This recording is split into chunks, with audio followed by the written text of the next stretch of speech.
Hi everybody, so in this video we're going to learn how to make a centerpiece in a glass cube. Now I have a square, about a 6-inch cube. This is kind of the standard for centerpieces. Just works great on any table. It's the perfect size, it's not too big, not too small, it's just perfect. As you can see, I've already got some green tape around the edge here. You will get this included in your box of flowers. This is Oasis tape. And we're going to make a little grid. And I go around the vase one time just to have something a little extra secure it. And then we're going to make a hashtag or a pound sign basically of a grid on this. So you just do like that. And we're going to snip it.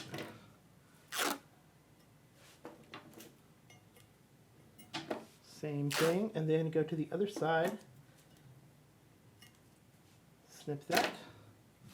And one more time.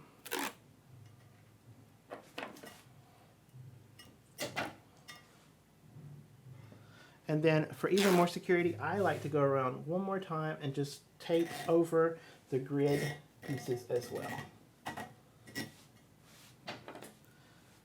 This is going to help hold your flowers in place to where they're not just going to fall out of the vase. Very important. All right, so we're going to start out with our hydrangeas. So a good way to cut these so that you want every stem to hit the base of the vase, so you know it's good in water. So you kind of bring your container to the edge of your table, and then wherever you're wanting it, that's about, and then you can cut the stem, and it's going to be perfect. Now, we have some leaves here. We're going to remove those. We might use those later, so let's just put them to the side, and then we're going to put our hydrangea in. And as you can see, the grid is holding that hydrangea, which is nice. And the stem is hitting the base of the water. Same thing with this one. I'm going to remove a couple stems. And then we have our last one. Now the foliage on this one was high enough that it's not going to hit the water, so that's good. So we're going to use that. I also had another piece here. I'm going to use this as well. Over here kind of on the other side, and we're just going to kind of tuck that in underneath one of these hydrangeas. Now, you'll have some roses. We're going to use our rose stripper here. Now, if you haven't seen this before, you just hold your flower, your rose here, and then you take the stripper, you put it on the top, and you just pull it down, and it gets rid of all those thorns and leaves that we do not want. Once again, we're going to use our table here to cut our stem. And then this can just poke right down through the hydrangea. Just that easy. And got a couple more.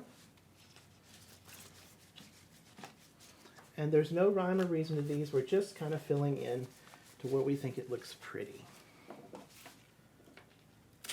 You'll notice some of the roses are more open and some of them are more closed. That's okay. That gives some dimension to your arrangement, which is really nice. And then put it up in here. Now, and then while you're designing it, just kind of turn it. If something looks a little out of place, you can move it around a little bit. That's looking pretty good. Now we're going to add in some beautiful tulips.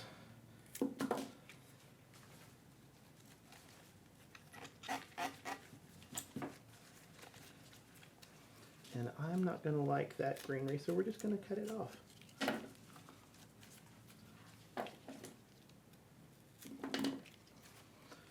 I like to put a few of these together. I think that looks really pretty. Then we'll turn it, add in another one, take that greenery off. It's a little too long.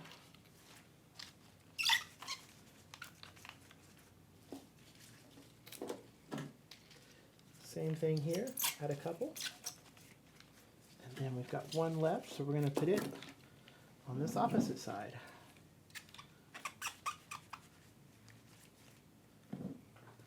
Next up, we have our spray roses. Now you can do the same thing with your rose stripper that we did on the big roses, just to strip all those off like that.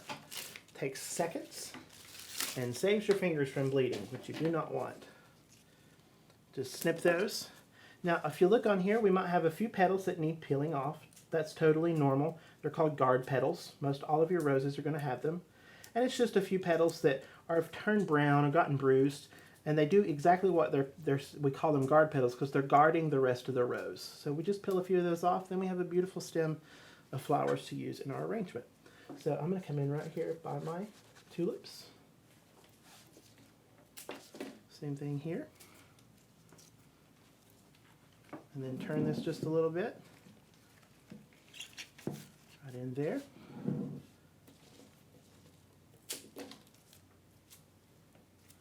And then right in here.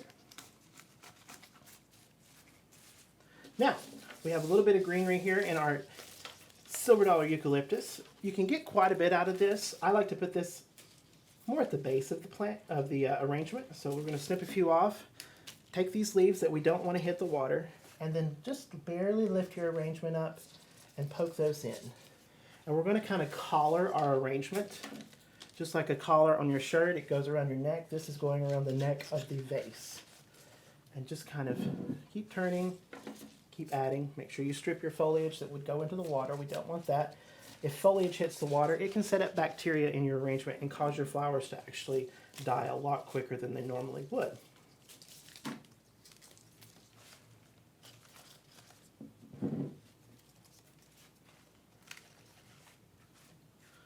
All right, so once you finish your centerpiece, you want to keep these on a counter somewhere in a cool, maybe a darker room. You don't want it to get really warm in there. You got to get down low once you get your arrangement done. You can either get down low or bring it up to eye level. Make sure all your stems are in the water. You might even need to top your vase off a little bit with some more water. We don't want any stems out of the water because that's going to make them wilt or die. So you can do these a couple days before your wedding. Just like we said, just keep them cool in a cooler area, away from sunlight, away from a window, away from a heat vent. You don't want that. So it's that simple. This is a very classic centerpiece, and enjoy. Happy designing.